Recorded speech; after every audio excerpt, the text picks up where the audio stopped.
At least that's what we told. That's what we told the conference center over here. So, all right, we're gonna have a slightly different type of presentation today.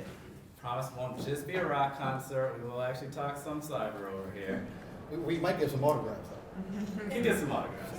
Don't know if they're worth anything, but we'll get some autographs. All right, so I guess we'll do a little bit of introductions over here. So I'm Jon Sternstein. I'm founder and CEO of Cybersecurity. We have a product Velocity, the cyber risk quantification, third-party, internal risk, and I guess I'll talk about my favorite artists: Jimi Hendrix, Stevie Ray Vaughan, Bob Marley, Buddy Guy, Santana, and K-pop members. Yeah. The most popular group of all. All right, gonna head over to my buddy Chris over here. Hey everybody, I'm Chris Beal. I head up the security team at MCNC. We are a nonprofit based in Research Triangle Park.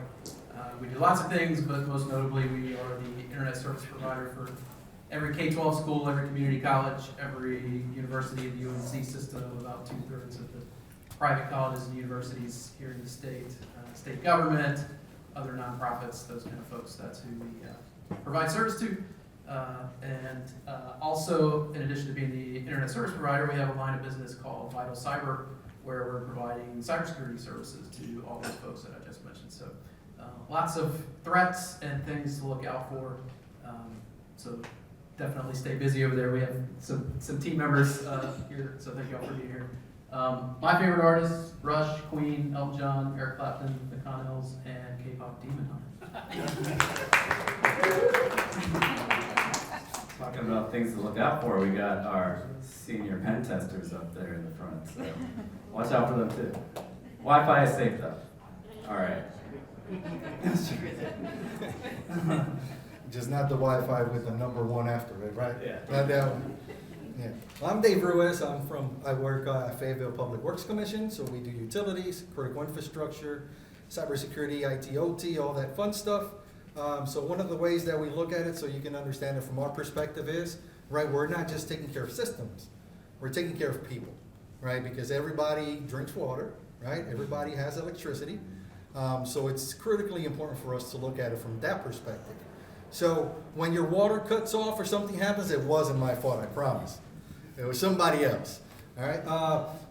So favorite artist-wise, Jimi Hendrix, David Gilmour, Trivium. K-pop Demon Hunter. There you go. Let's try that one more time. There you go.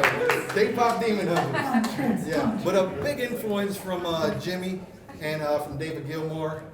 Great music, just great style, unique.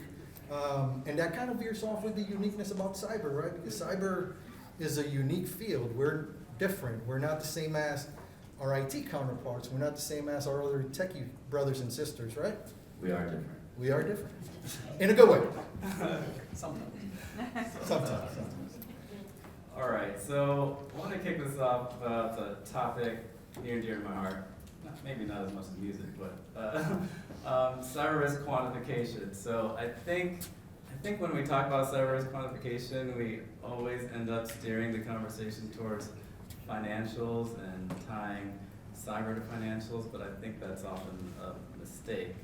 I think the point of what we're trying to do over here is show that your executive teams, people outside of your cyber teams, probably don't want to hear all the cybersecurity technical, we'll call it jargon, that we really find awesome and exciting. They probably want to hear what relates to them, something that's meaningful to them. Oftentimes, yes, that is financials, but it's not always the case for that. So, if you look at the CIA triad, we have confidentiality, integrity, availability. We spend so much time focusing on the confidentiality of information.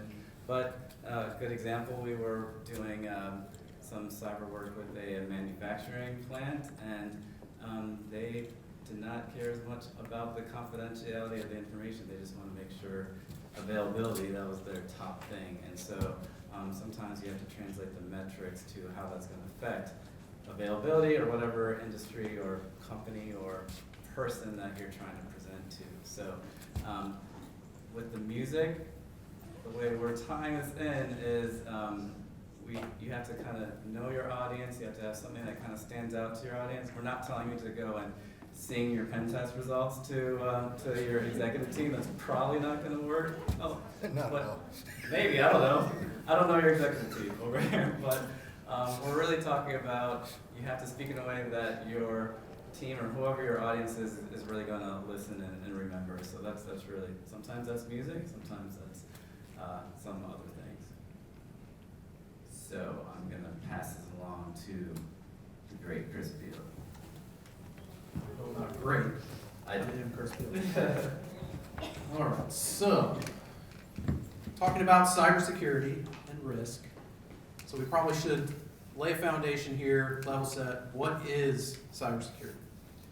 So we're going to go to the experts. We're going to go to CISA, America's Cyber Defense Agency. And they define cybersecurity as the art of protecting networks, devices, and data from unauthorized access or criminal use and the practice of ensuring confidentiality, integrity, and availability of information. There's two really, really interesting words to me that show up in this definition. You see any words that look really interesting to you? Art. Yeah. Oh. Art and Integrity. practice. It's not a science. The folks that are experts on cybersecurity define it as not a science, but an art and a practice. So I don't know about you, but to me that sounds a lot more like the stuff on the left than it does on the right. When we think about cybersecurity and hear that word, most people's picture in their mind looks like the ones on the right. But it's an art and a practice, which means that there are nebulous things about it. And there's a lot of it depends that goes along with cybersecurity. Art and practice are also things that are very relevant to music. Music is not a science. It's an art and a practice, and there's a lot of variables and ambiguity and things that you can do differently, and the way you do it in the performance today might be different than the way you do it in the performance tomorrow, but they might both be really great, or they might be terrible. But you can see how these things kind of relate to each other. So back to our visual image of cybersecurity, this is what most people are thinking about when they think about that term, but I want to give you a different way to think about it today. This is a way that I think is really helpful to think about cybersecurity and practicing cybersecurity. And that is by thinking about human health. So when we think about health, and we think about things that we do to get healthy and to stay healthy, there's a set of basic practices, essential practices, things that we do to try to get healthy and stay healthy. And we call these things hygiene. And this is stuff like washing our hands, exercise, sleep, brushing our teeth, cleaning the environment that is around us. We go to the doctor and we get regular checkups by an expert who look over a bunch of things. There might be things that we measure about ourselves on a regular basis, blood pressure or certain levels of things in our blood. Those things are all things that we do, and we call those things hygiene. So does anybody here think that if you do all the hygiene things perfectly all the time that you'll never get sick? I see a bunch of no's. Right? Most people don't have that expectation. We know that eventually we are going to get sick. It's going to happen. So if that's the case, then why do we do these hygiene things? If we're going to get sick anyway, what's the point? Well, practicing good hygiene does two really important things for our health.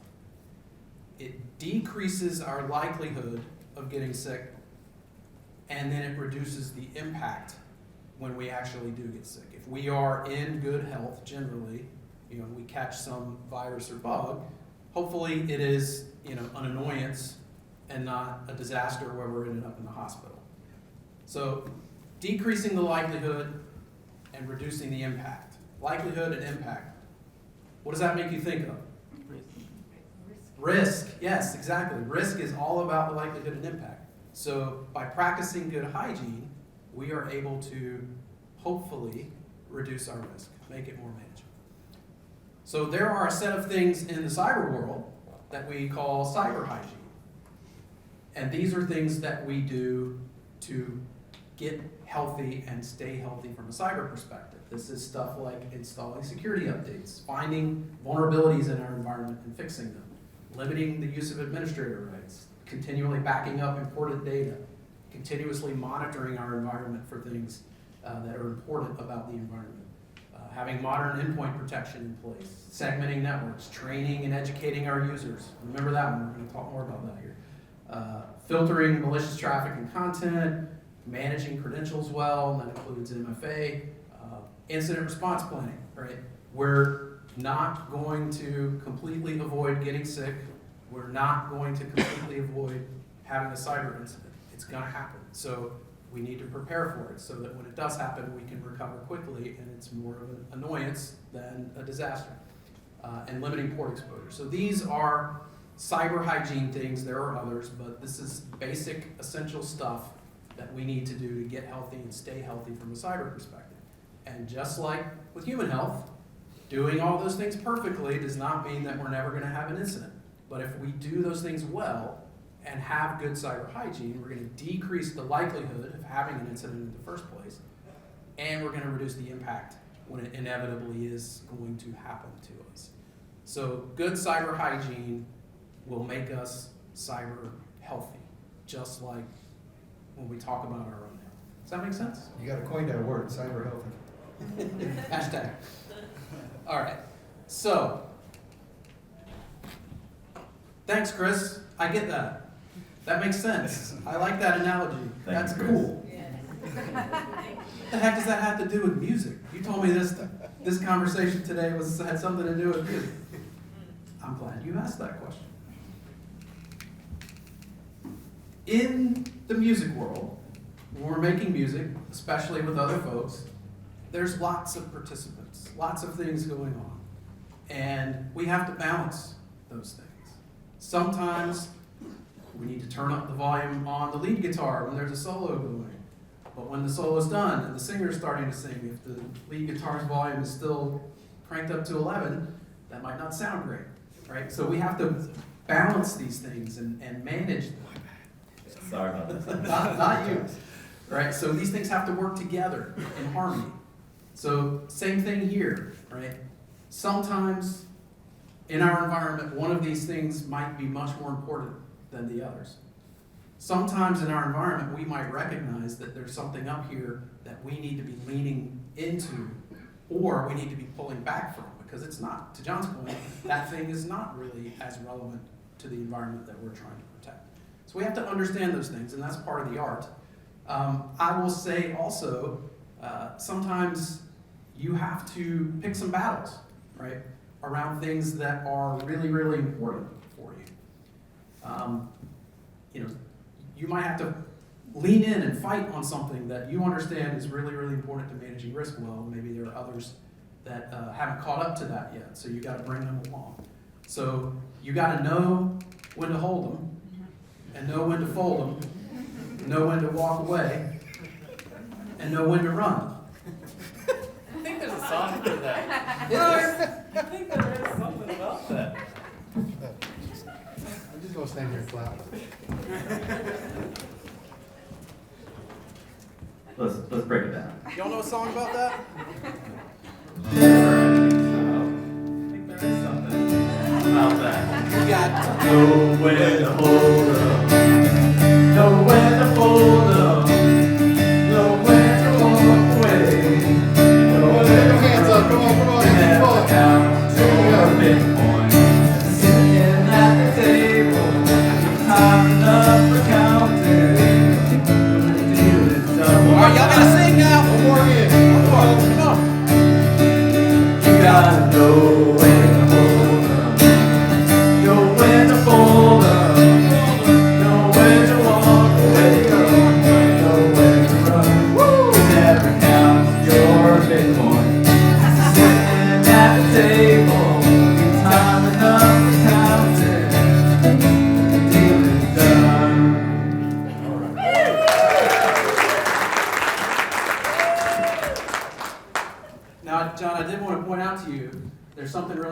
in the second verse of that song.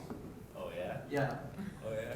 It says This is that, not planned. well, there's something that's important, but there's also something that we probably should maybe move on from. Okay. It says, in that song, it says, every hand's a winner and every hand's a loser. It's true. The best that you can hope for is to die in your sleep. So we're going to focus on the first part of that and not the second. I love when you're doing that. I could see our team over here, like taking pictures and using it against me. Thankfully, I hired very well and they're awesome and they won't do this to me. Hands. All right, let's see. So we talked about knowing your audience over here. That's our CISO, by the way. So he's gonna love that we threw over the presentation over here. So one thing that I'd like to point out is if you're giving a presentation outside of your security team, if you're overly technical about that presentation, it's probably not landing very well. So just think about that. I've seen a lot of presentations where they talk about last year we had 10 million vulnerabilities, this year we have 9 million, and that just goes just like right over. Is that good? I don't know. Don't know if it's good or not. I think, maybe. But that really is not helpful for your team. So if you ever find yourself writing up those stats, please change that up unless you're talking to your own team over here. So when we were practicing this, Chris said an awesome quote that I had to put in here. He said, "There's no need for shredding when the vibe is coffee house over here." So yes, when you're talking about those millions of vulnerabilities, you're shredding in a coffee house over here. So don't do that. You know what they told me? They told me when you're speaking to, especially people that are senior outside of your lane, think about like you're talking to a child, right? Because you have to break it down in a simple aspect. It's not demeaning or anything reducing who they are. It's just like, hey, that vulnerability sounded really good because I'm gonna have CVS 2323, right? And they're gonna, is it good for us? No, that's just the whole point. Kind of breaking it down. But just think your executive team's doing that to us too. Like, security team's coming in, slow us down a little bit. All right, so I'd like to go through a few examples of things that you probably run into and maybe how you can translate those when you actually have to present that in front of your team. Dave. All right, so, you know, fishing, everybody loves fishing. Well, I love fishing. I try to go fishing every weekend if I could, but not this kind of fishing, right? When we're looking at fishing, we're looking at it, everybody always looks at it from a negative perspective. I want you to look at it a little bit different. Because we are cyber, right? And we deal with a community that we are only, what, 3, 4, 5, 6, 7, 8, 9, 10 in a building, and another 700, 800, 900 people that are non-technical or cyber personnel, being realistic, right? I know that was really fast. But the point is this, right? When we're talking and we're communicating with them, let's change that mentality of fishing to make them our allies, right? Call them your cyber allies, right? Because a lot of this stuff, all of this, there's maybe not even one full shot, maybe half a click. I mean, it's terrifying when you think about the effects that can happen from a result from a phishing or from anything in that category, right? Because you're talking about you can lose, you know, the business can lose the money-making machine. Everybody knows what that means, right? If they can't function, if they can't build money, we're losing money. You know, now at home, right? Same thing. Everybody got that North Carolina toll message? Sure, everybody did, right? Everybody got that hell email, that one that click here so you can verify your records and we can send you a card or something like that. We all did, right? Now, I don't know, there's probably about 100-something people here in this room. All I need is one of you to click. I don't need all 150 of y'all to click. It's one person. So I can access your team over there smiling. Yeah. Yep, that is correct. Yes, right. That's it. And that's why that's significantly important too, to be able to understand where our weaknesses are.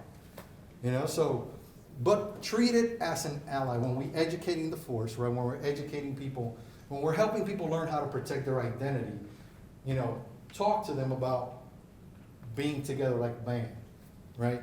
You practice together, you work together, you go through those kinks. It's not perfect all the time, right? I did throw one note there that I wasn't supposed to. They both looked at me like, what you just been done? Because that was not supposed to go there. right? But it's the same concept, right? It is the same concept. Treat, train, practice, educate. And let's make them allies even stronger, right? Because when I tell you, you're a failure, y'all keep on failing phishing tests, what does everybody do? Looks at cyber like you're just that other individual in the closet that needs to go back and shut up and hide, right? Be realistic, but when we change the mentality and we change the aspect, right? Now we're reaching into what the people need to hear and what to our business partners, right?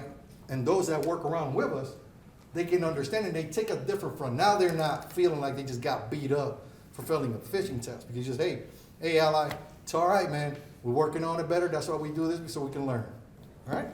Bribery works well also. That's, Donuts. yes, food. Yes, I take donuts every Friday. We do annual security training in our organization. You know, many places that's something that folks dread. You know, it's mandatory. I have to do this. You know, we try to make it a game show environment. You know, so we're getting it interactivity. You know, we're giving away prizes to folks. So, you know, it's focus on the more carrot, less stick, right? That, Yes. that can go a long way to building the ally. Absolutely, absolutely. And another way to build your allies too is make sure that the people know who you are. Cyber folks, yeah, we're very great at sending 1 million emails, right? But don't nobody know who Cyber Dave is. They seen a picture of him on his profile, right? But that's it. So that's another key. So great point too. All right.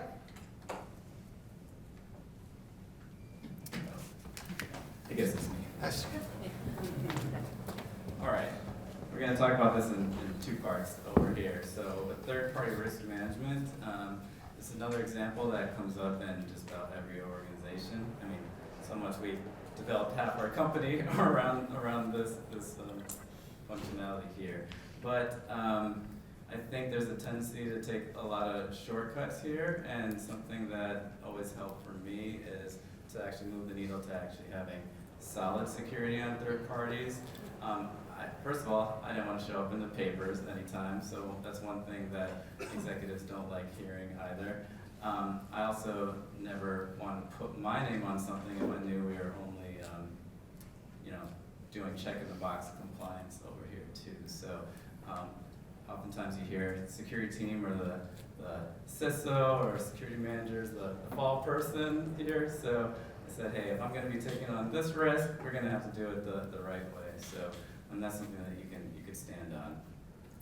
I also noticed that moving the needle on this, often you can show people that have, or companies that have run into similar issues or incidents that are that could have happened to your own organization. So I always found that very useful. And actually, oftentimes in this, for a lot of organizations, tying it to financials actually does help in this case, saying how much an incident costs, how much having certain controls in place helps reduce the risk of that, and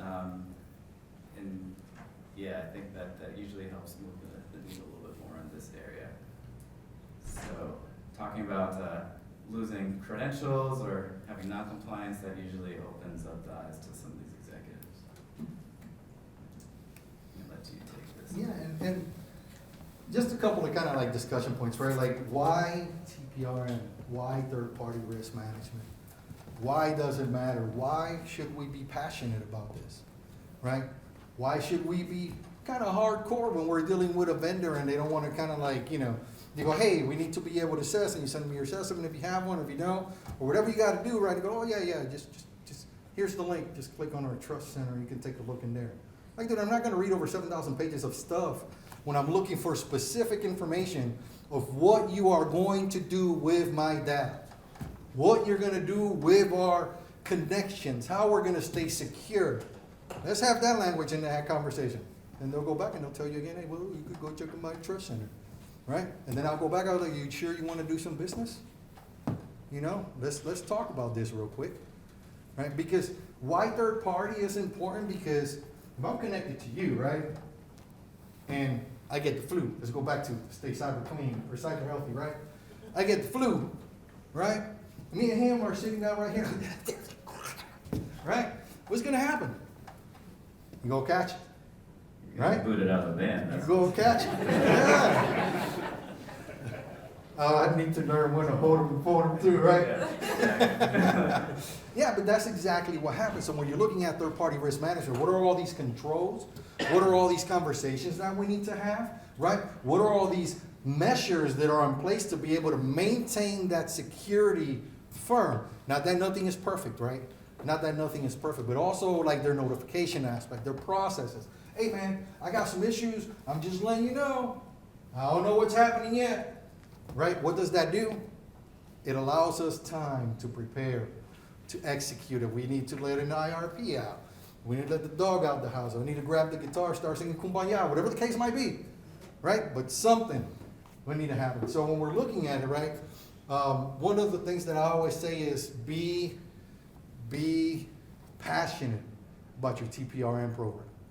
And if you don't have a solid one, build one. If you don't, call somebody. Call John. We'll take care of it. Yeah. Be able to help you out. Or always, there's always that cyber person to your right or to your left. Hey, what you got? Have those conversations. All right?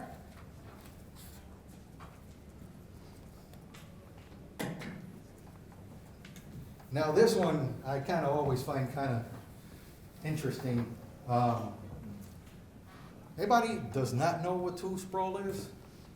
It's not the 10 mm wrench that you can't ever find ever in your life, right? It's not that one. But so it's really simple and easy a lot of times to kind of fall into the tool sprawl area, right? Because maybe we just don't understand what we have. Maybe we don't understand, we're a little bit off tune, like that chord earlier, just a little bit off, right? I did it too. And just because we don't see it and we don't understand it, what do? I go back to Walmart and I buy the 13th roll of tape, knowing I got 7 tapes in the house. I just didn't need to look hard, right? True story, by the way. Yeah. So, right, and what we do is, right, we kind of disentune ourselves, costing the business dollars, costing us time, wasting our time to, I don't know, cyber folks, if you have a lot of time to waste, blessings. Because if there was any more hours, we would just fill them up with more junk. That's what we would do, right? But it gives you also a false sense of security to where you think, yeah, I got this tool that does this, I got this other one that does this other stuff, right? Now I have 10 tools, and all those tools only use one aspect of it. I didn't realize that 3 of them, or maybe 2 of them, can do what those 10 tools can do, plus another 5, right? Because we fail to look at and dig into, not just, hey man, we ought to get this thing, we got the money in the budget. The invisible CISO, they got a $3 billion budget, right? But, we just gotta be conscious about that. And we have to do an honest assessment. The honest truth, you got to do an honest assessment. Like when I know that my hand skills and the string skills are kind of slacking, what do? I go practice. I gotta build it back up, my hand getting kind of slow, But that's anything in life, right? When you assess something and you realize that there is some things that we can adjust and we can fix, go back and you adjust it and fix it, right? Then when you look at it, now you have a team that'll be more effective because they figured out that they don't have to do these other 20 other stuff. I can do all that stuff with 3 things. Man, and it's amazing when you do that to a team and they just look at you like, you just, that's less junk that we got to worry about, right?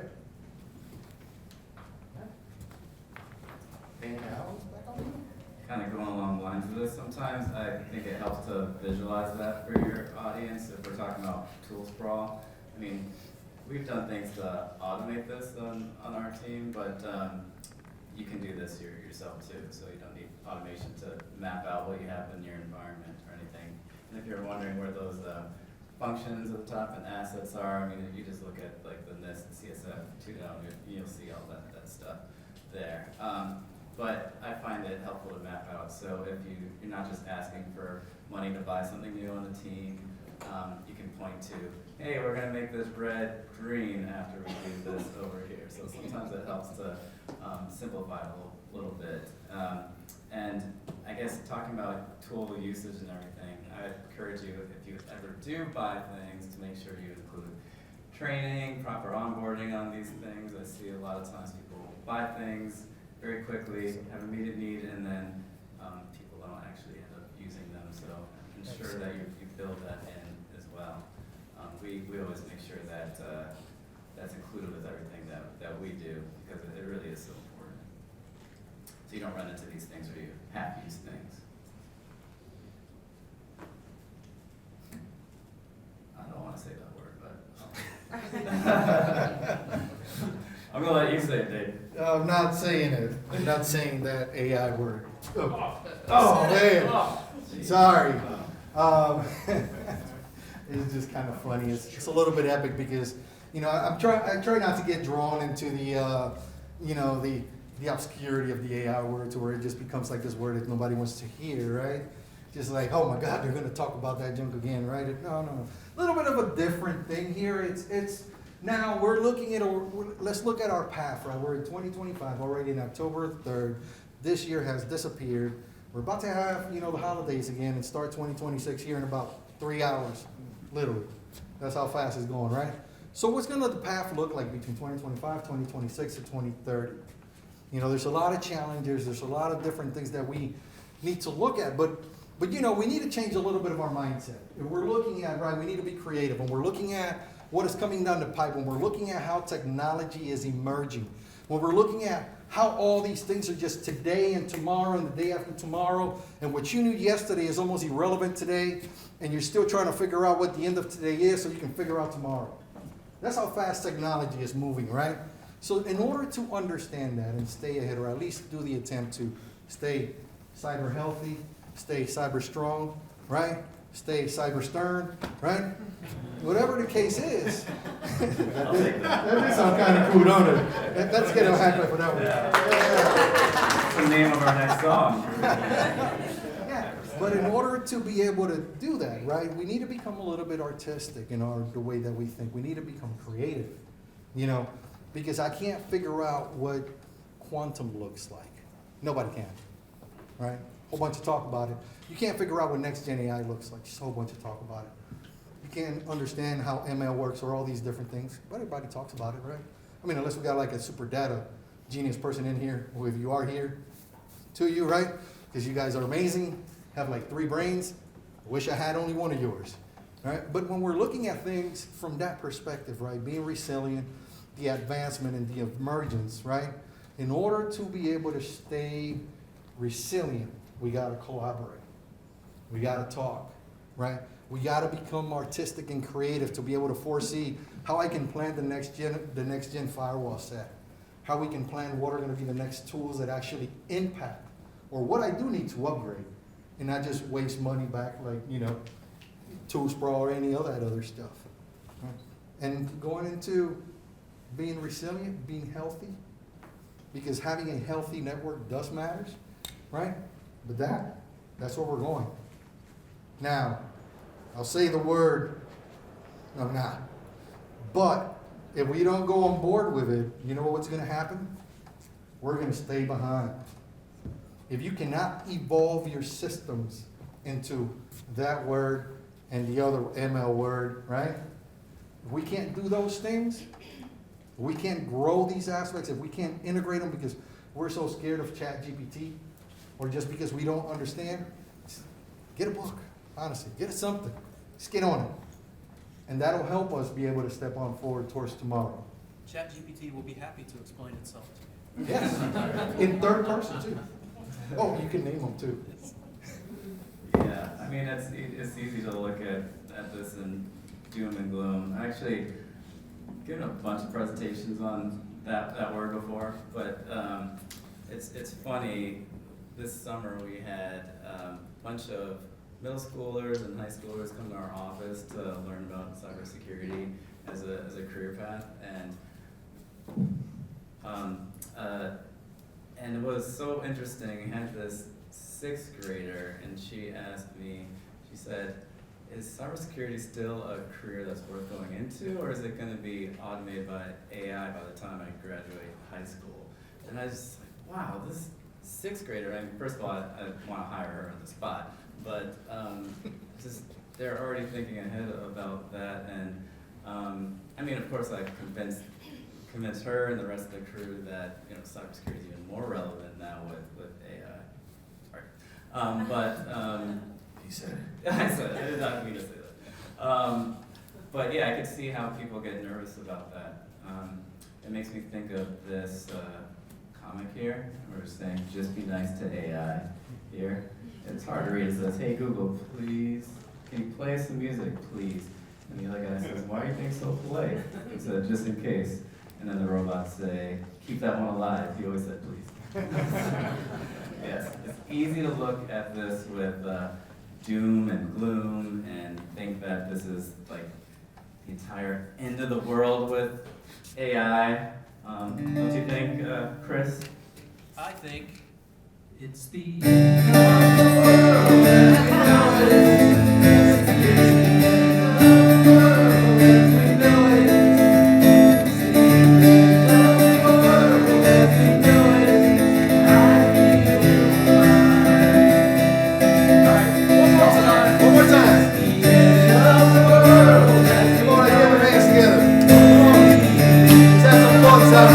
There you go.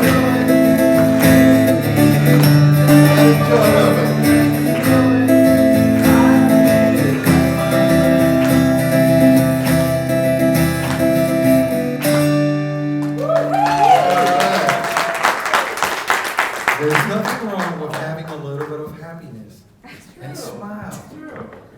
That's funny. I forgot we had that stuff. All right.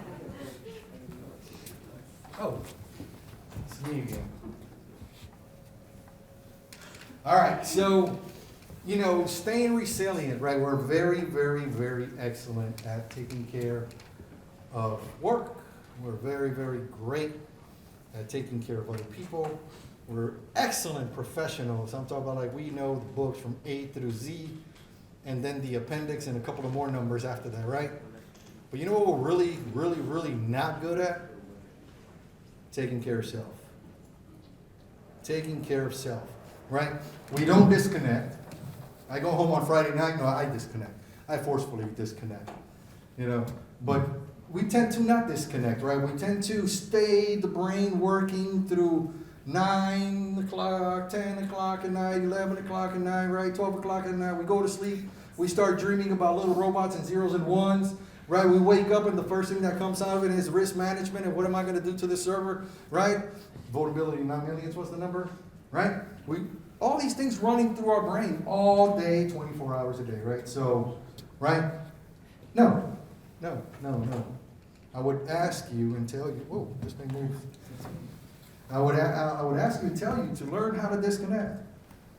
If you want to go fishing, go fishing. If you want to have a beer, go have a beer. You want to have, a hobby.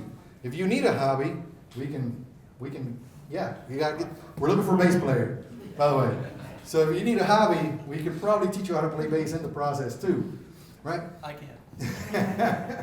But you have to be able to disconnect and do the things like go out, with your family, whatever the case is. Do something other than eat zeros and ones and documents and emails and et cetera, 24 hours a day, right? Because if we can't disconnect, right? When you realize you're burned out, I'm not saying that nobody's perfect. I've done it because I told my wife not too long ago. I was like, I'm burned out. It's like, and we've been doing stuff in the weekends, and we've been going here and going there, and I'm still burned out.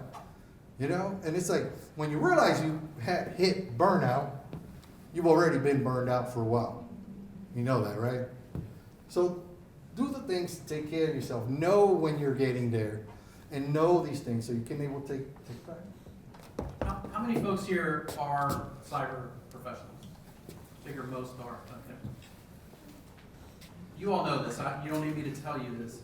Cybersecurity, especially when you're a defender, is a really hard job. It is really challenging. Today's point, the attacks don't stop. The rate at which things are accelerating and deteriorating for us as defenders, I've been doing this for coming on 30 years, and it feels like this moment in time is the most challenging moment because of the pace, the rate of acceleration of all the stuff we have to keep up with. So in addition to taking care of yourselves, I would also posit that you should be kind, not just to yourself, but to others.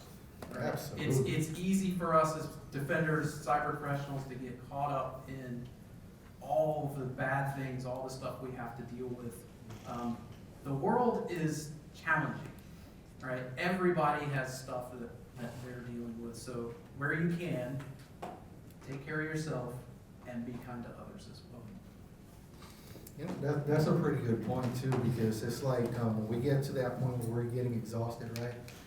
You know, we snap at everything. You know, hey, John, what? You know? I don't say that. I just cry. Yeah. And we all do that, and we don't even realize it. I mean, I get put in check too, you know, like my wife and my daughter who's sitting in the back there, beautiful daughter, right? They'll put me out there, hey, what you think you're talking to? And I'm like, what? What I've been done now? You know? Because it happens, right? Because your brain is nonstop, and it just, certain things become trigger points, because your brain hasn't disconnected. You know, hey, you want to go here? No, I don't want to go to Walmart. You know, well, why you got an attitude? I don't. Well, I don't got an attitude. You know? Your daughter would never say that. Yeah, but great points, because, you know, in a world that is mean, you know, in a world that is so busy, you know, take donuts on Friday. You'll be surprised how much of a big old smile, you know, you put around people. Instead of going out there, you know, walk around, just say hi, you know, hey, how you doing? Have a good day? No, I'm not having a good day. Some people tell you, but man, I tell you, it's just, you know, it's all good. Pat in the back. Makes it easier when you work with an awesome team and awesome people, so that definitely helps. I know, just example, last night, I think it was 5:30, I was about to head out the door, and this large company said they wanted a demo at, what did they say, 8:30 p.m.? And I had to call the team and say, hey, sorry crew, is there any way we can pull something together really quick? And then they wanted a second demo at 9 a.m. and I was in the back of this room doing a demo right before there. So I think, at least for me, music and everything, that's therapeutic for me, and having a good team, I couldn't imagine doing this without them. So I think also, you know, oftentimes we're looked at as a cost center, the cybersecurity team, cybersecurity department, and, you know, honestly, if you're doing cyber well, it can actually help your company save money as well. I think we need to start looking at it that way. Chris and I were talking a lot about that the other day. So it's all about managing risk. Yes, oftentimes we're going to tie this back to financials here. We're quantifying risk with your executive team and everything, but you know, at the same time, encourage you, if you're going to be explaining these concepts to your teams, you got to talk about how to reduce risk, speak a language that they understand, and you know, never forget to continue staying in rhythm over here as well. So really, really try to do that. Think outside the box on that. Unless you're using a cajon like that, then just use the box here. So yes, let's stay resilient. You know, put your investments in the right place, and you actually will end up saving money over here. And I'll put in a plug, if you're interested in this topic of how good cybersecurity can give your company a competitive advantage, John and Carly over here There you go, Carter. will be speaking at MCNC's Community Day event coming up in November. So if you're interested in that topic, come talk to me afterwards. I can get you details, and you can hear some really awesome people explain in detail how being good at cyber is actually a competitive advantage. So, shall we wrap this up over here? Take us out. All right, let's do it.